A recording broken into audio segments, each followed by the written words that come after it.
اپنے وجود کی اصلاح کرنا چاہیں 4 اہل بیت اسلام مشورے دیتے ہیں. فرماتے پہلی چیز تشخیص مرض، پہلے بیماری کی تشخیص دے کہ تیرے وجود کے اندر مسئلہ کیا ہے.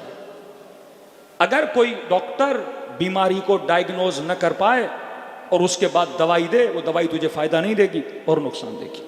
اگر آپ نے یہاں سے حیدرآباد جانا ہے، آپ کو پتہ نہ ہو کہ روٹ کون سا ہے جو مجھے حیدرآباد تک پہنچائے گا، اور آپ غلط روٹ پہ چلے جاؤ، گاڑی بہترین ہو، اسپیڈ بہترین ہو، جتنی اسپیڈ سے جاؤ گے اتنا اپنے ہدف اور مقصد سے کیا ہوتے جاؤ گے، دور ہوتے جاؤ گے. تو فرمایا پہلے تشخیص مرض ہے، پہلے بیماری کو پہچانو، پہلے ڈائیگنوز کرو. میرے اندر کنجوسی کی بیماری ہے، میں غصے میں بہت جلدی آ جاتا ہوں، میں گالم گلوچ کرتا ہوں، میرے اندر نشے کی عادت ہے، میرے اندر کون سی بیماری ہے، میرے اندر شہوت کی عادت ہے، میرے اندر نگاہ حرام کی عادت ہے، باہر چلتا ہوں کسی کے ناموس کو دیکھتا ہوں، میری آنکھوں میں حیا نہیں ہے، میری زبان میں ادب نہیں ہے، میرے لباس میں مسئلہ ہے، میں لباس بے حیائی پہنتا ہوں، لوگوں کو اپنی طرف اٹریکٹ کرتا ہوں. یہ پہلے تشخیص مرض کرو.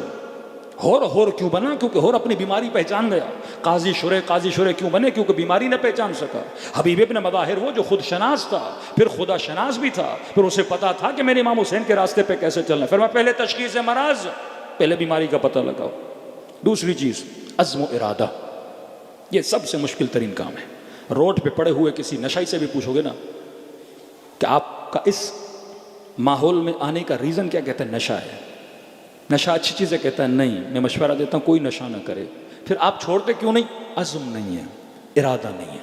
انسان کو پتا ہوتا ہے میں غلط راستے پہ چل رہا ہوں، پر عزم و ارادہ نہیں کر پاتا. کربلا عزم کا نام ہے، کربلا ارادے کا نام ہے. اور کو پتا چلا، بیٹے کو کہا علی ابن اور کہ میرے بیٹے ان الدنیا راحلہ، دنیا کی زندگی گزرنے والی زندگی ہے، اور دنیا کی زینتیں زائلہ، بہت جلدی ختم ہونے والی لذتیں ہیں، لیکن آخرت باقیہ ہے، ہمیشہ باقی رہنے والی ہے. کہ میرے لال اب مجھے بتاؤ میں کس چیز کی طرف جاؤں، جو زائل بھی ہے، جو راحل بھی ہے، یا اس چیز کی طرف جاؤں جو باقی ہے؟ تو بابا عقل کا تقاضا ہے، ہمیں سفر بقا پہ جانا چاہیے. کیونکہ تشخیص دی اس نے، پہچانا، عزم ارادہ کیا. لشکر یزید بھی یہ سمجھ رہا تھا کہ اور امام حسین پہ اٹیک کرنے کے لیے جا رہے ہیں، لیکن وہ تو بعد میں پتا چلا یہ اور امام حسین کے ساتھ مل چکا ہے، اور پھر لشکر یزید کے مقابلے میں آ کے کھڑا ہو گیا. تو فرمایا پہلی چیز تشخیص مرض، دوسری چیز عزم و ارادہ. جب تک عزم نہیں، جب تک ارادہ نہیں. چھٹے امام جعفر صادق علیہ الصلوۃ والسلام،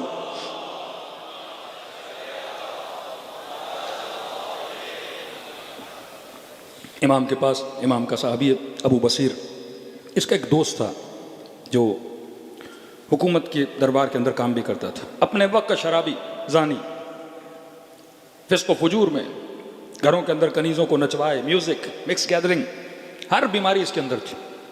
ابو بصیر اسے روز سمجھاتے تھے گناہ چھوڑ دے، دنیا گزرنے والی چیز ہے.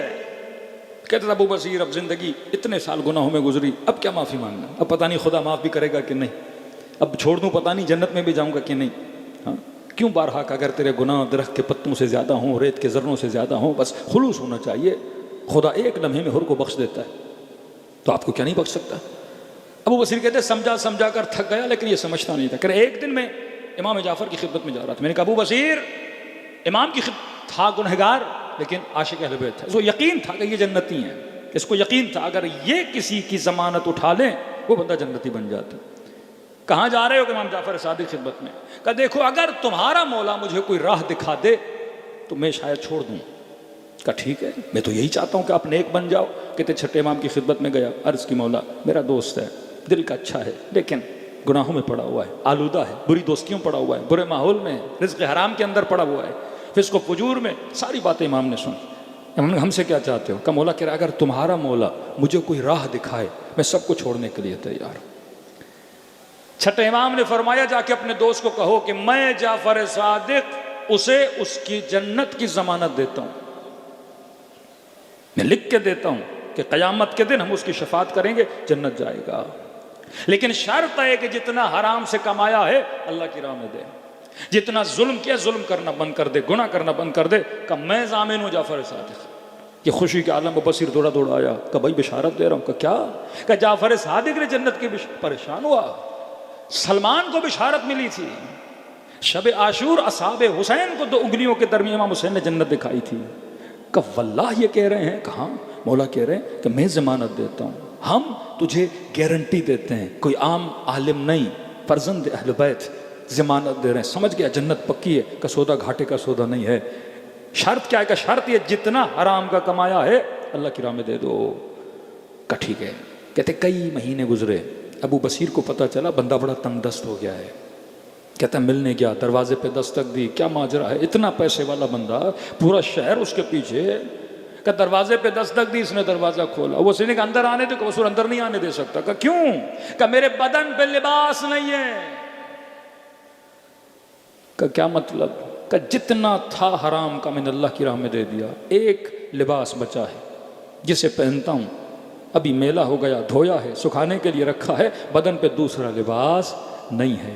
ابو بصیر کہتا ہے میری آنکھوں میں آنسو بھرا ہے، دوڑا دوڑا کہ آپ نے گھر سے لباس لیا اور اسے لباس دیا۔ کچھ وقت کے بعد بیمار ہوا، دنیا سے چلا گیا۔ کہتے اب جب چھٹے امام سے ملنے گیا، امام اٹھے اور میرا استقبال کیا کہ ابو بصیر جو وعدہ تیرے دوست سے کیا تھا وہ جعفر صادق نے وعدہ پورا کر دیا، ہم نے اسے جنت کی طرف روانہ کر دیا۔ عزم و ارادہ، جب تک عزم نہیں، جب تک ارادہ نہیں، انسان گناہ کو ترک نہیں کر سکتا۔ کئی جوان اہل بیت علیہ السلام کے پاس آتے تھے، اسی طرح اہل بیت ان کے وجود میں کس چیز کو پیدا کرتے تھے؟ عزم و ارادہ۔ تیسری چیز ہے دعا، تشخیص مرض، عزم و ارادہ، دعا۔ آج کی دعا کی رات ہے کہ خدا اگر تیرا فضل و کرم نہ ہو میں فرش عذاب پہ نہ ہوتا، اگر تیرا فضل و کرم نہ ہوتا میں حسینی نہ ہوتا، اگر تیرا فضل و کرم نہ ہوتا میرے دل میں علی اور آل علی کی محبت نہ ہوتی۔ یہ کس کا فضل و کرم ہے؟ یہ پروردگار عالم کا، لولا فضل اللہ، اگر خدا کا فضل نہ ہوتا۔ فرمایا تیسری چیز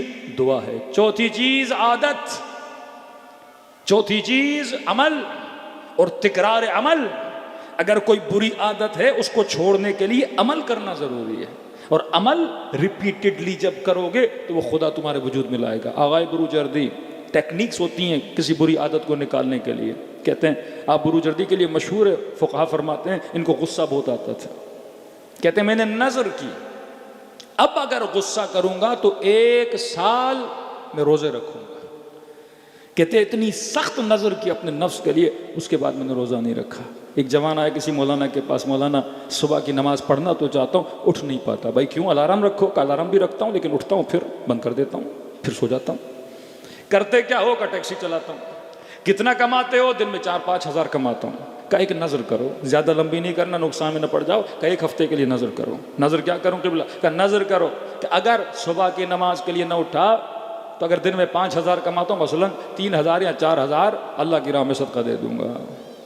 کہ مولانا یہ تو مشکل نظر ہے، اٹھ نہیں پاؤں گا، سارا پیسہ صدقے میں دینا پڑے گا۔ کہ نظر کر، اگر تم نے اپنے اندر کوئی اچھی عادت پیدا کرنی ہے تو عزم، ارادہ پلس میں کچھ کرنا پڑتا ہے۔ کہتا میں نے ارادہ کیا، 2-3 دن کے بعد ہاں بھائی کیا حال ہے، نماز پڑھتے ہو؟ کہ وہ پہلے دن سے ہی پڑھ رہا ہوں۔ کہ کیسے؟